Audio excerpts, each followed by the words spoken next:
Dieu est infiniment bon, infiniment aimable à nos yeux et dans nos cœurs. Il s'appelle Éternel des armées.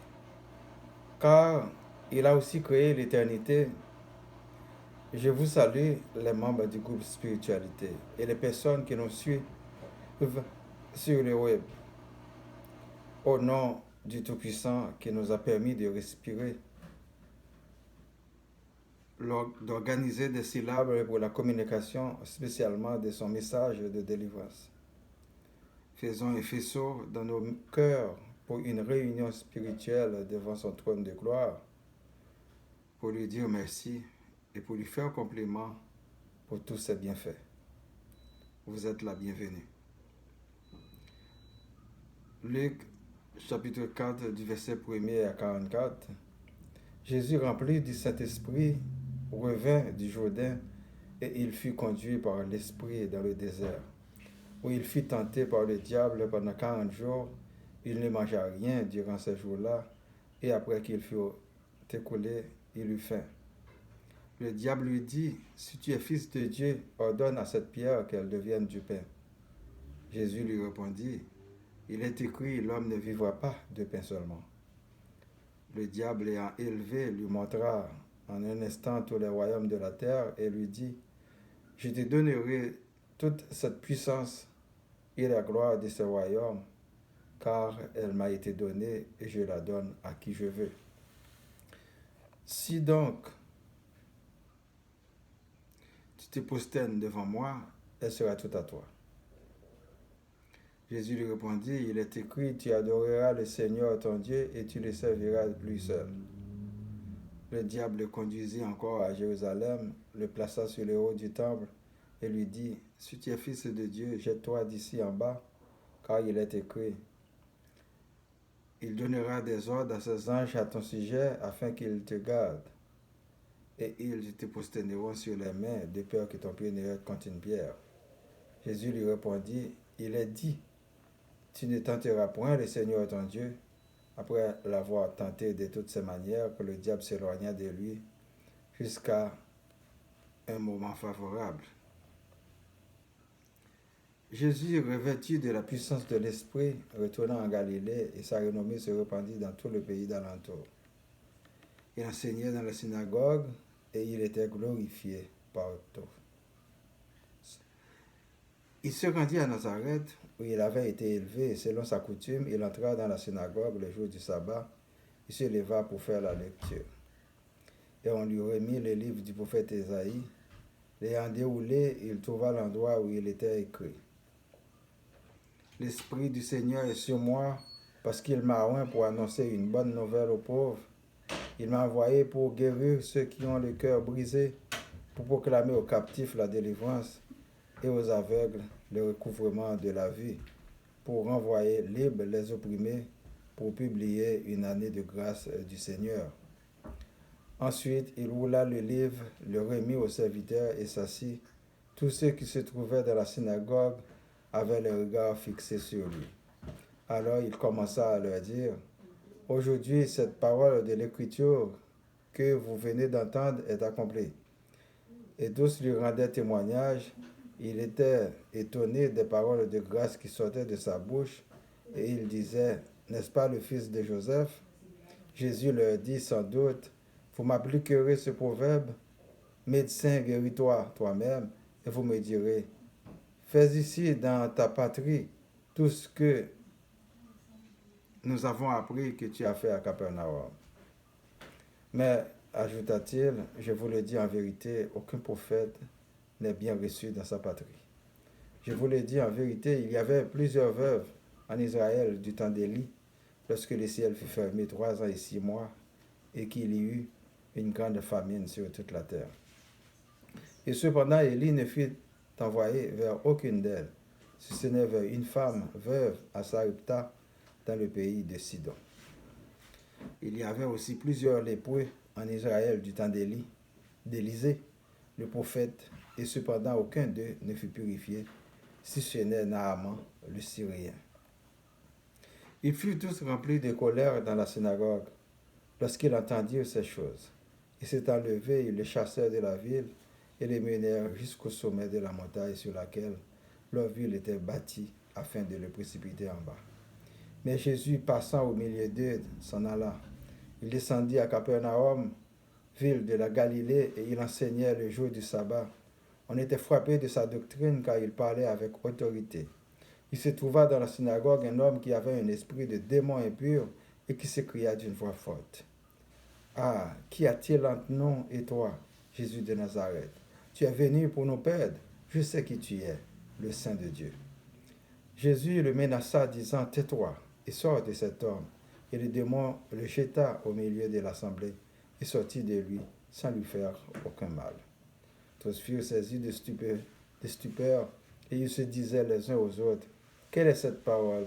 Il commande avec autorité et puissance aux esprits impurs et ils sortent. Et sa renommée se répandit dans tous les lieux d'alentour. En sortant de la synagogue, il se rendit à la maison de Simon. La belle-mère de Simon avait une violente fièvre et ils le prièrent en sa faveur. S'étant penché sur elle, il menaça la fièvre et la fièvre la quitta. À l'instant, elle se leva et les servit. Après le coucher du soleil, tous ceux qui avaient des malades atteints de diverses maladies les lui amenèrent. Il ne posa les mains à chacun d'eux et il les guérit. Des démons aussi sortirent de beaucoup de personnes en criant et en disant, tu es le Fils de Dieu. Mais il les menaçait et ne leur permettait pas de parler parce qu'ils savaient qu'il était le Christ. Dès que le jour parut, il sortit et alla dans un lieu désert. Une foule de gens se mirent à sa recherche et arrivèrent jusqu'à lui. Ils voulaient le retenir afin qu'il ne les quittât point. Mais il leur dit, il faut aussi que j'annonce aux autres villes la bonne nouvelle du royaume de Dieu, car c'est pour cela que j'ai été envoyé. Et il prêchait dans la synagogue de la Galilée. Mais bien-aimé dans le Seigneur, pour la prédication, le diable lui dit, si tu es fils de Dieu, ordonne à cette pierre qu'elle devienne du pain. Jésus lui répondit, il est écrit, l'homme ne vivra pas de pain seulement. Le diable cherche toujours notre point faible pour nous persécuter. Il a persécuté Jésus parce qu'il avait grand faim. Parce qu'il avait grande faim après 40 jours de jeûne.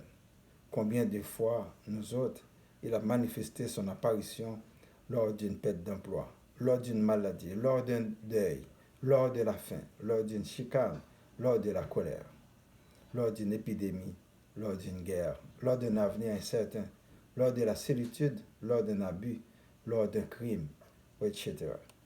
Serons-nous à la manière de Jésus pouvoir y résister à chaque intervention? Serons-nous prêts à vivre notre baptême de feu? Jésus a pu résister grâce au Saint-Esprit. Seuls, nous ne serons jamais capables, mais animés par l'Esprit Saint, nous ferons des exploits matériellement et spirituellement au nom du Sauveur.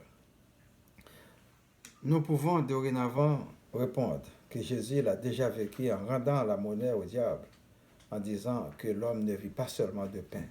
En résolvant un problème sur la terre, n'empêche qu'on aura encore plusieurs autres problèmes à résoudre.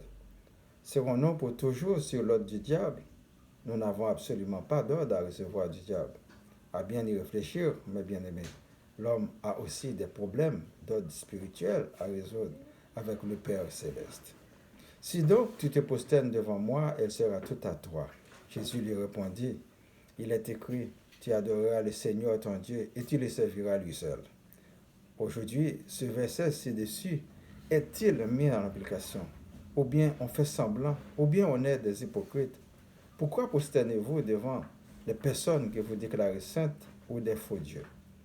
Pourquoi allez-vous consulter le Ougan, le malfaiteur, le diable, la sorcellerie, le voyant, la mambo, les lois, la magie, pour vous donner la richesse ou la protection? Toujours est-il à vous de faire le choix intelligent pour vous sortir d'affaires. Ces mercenaires vont toujours exister de génération en génération, et les problèmes aussi. Êtes-vous prêts à vivre votre baptême de feu pour la gloire de Dieu? À vous de répondre, car Dieu sonde le cœur et il est le maître des esprits. Dieu seul suffit. Il est tout puissant il agit toujours de la façon la plus ingénieuse en notre faveur. Jésus lui répondit, il est dit, tu ne tenteras point le Seigneur ton Dieu. Le diable en a aussi tenté Jésus sur la montagne en vue d'attirer son attention. Jette-toi en bas et les anges te protégeront. Sa réponse est la suivante, tu ne tenteras point le Seigneur ton Dieu. Dieu est le Dieu de toute la création, même du diable qui représente le mal. Nous autres, en tant qu'enfants de Dieu, par la repentance, devons se tenir souvent devant le trône de la gloire afin de ne pas se laisser séduire par la puissance du malin.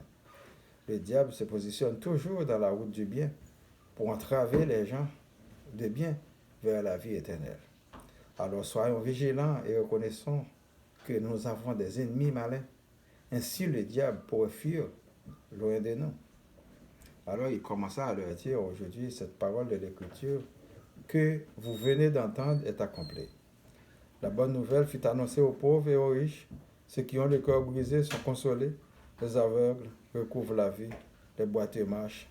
Le prophète Isaïe fut déjà prophétisé en ces termes. C'est toute une chronologie d'événements. Mais, ajouta-t-il, je vous le dis en vérité, aucun prophète n'est bien reçu dans sa patrie. La première question, n'est-ce pas le fils de Joseph? On prétend qu'il ne peut rien faire de bon. Pareil pour vous, mes frères et sœurs dans le Seigneur.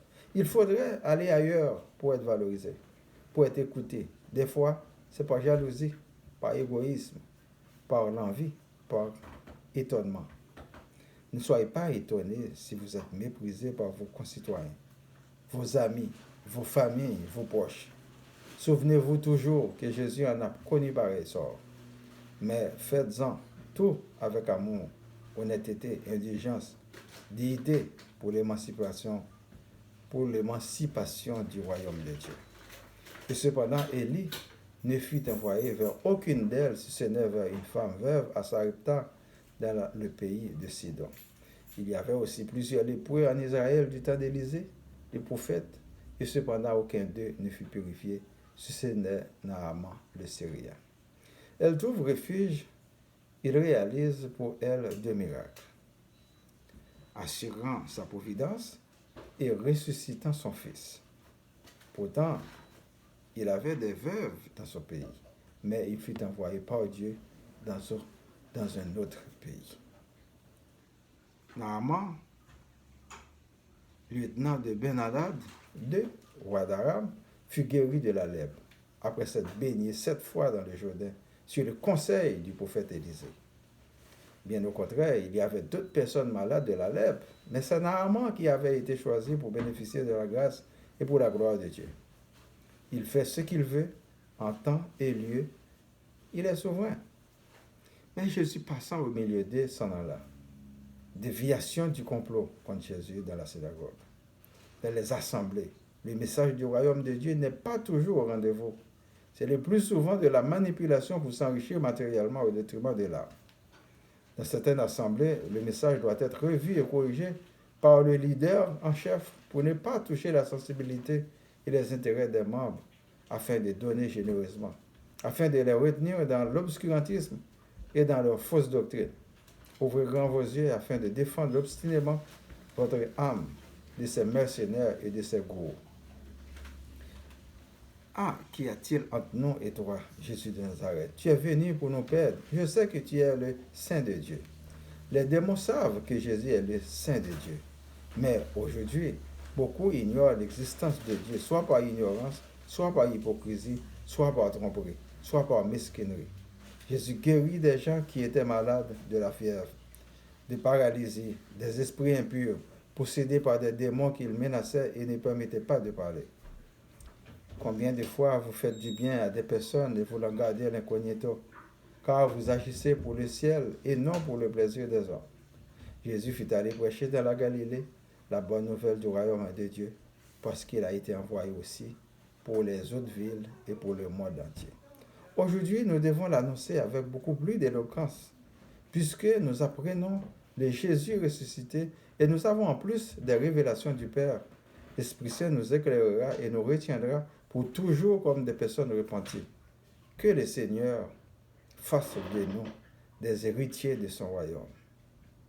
Nous prions pour ma famille, vos familles, les groupes de spiritualité, frère Étienne et famille, frère Lavo et famille, frère Altidor, frère Emmanuel, frère Adrien, sœur Raymond, sœur Maria, sœur Fanny, sœur Nobert, frère estimable, sœur Noël Saint, sœur Michaeline, sœur Monique.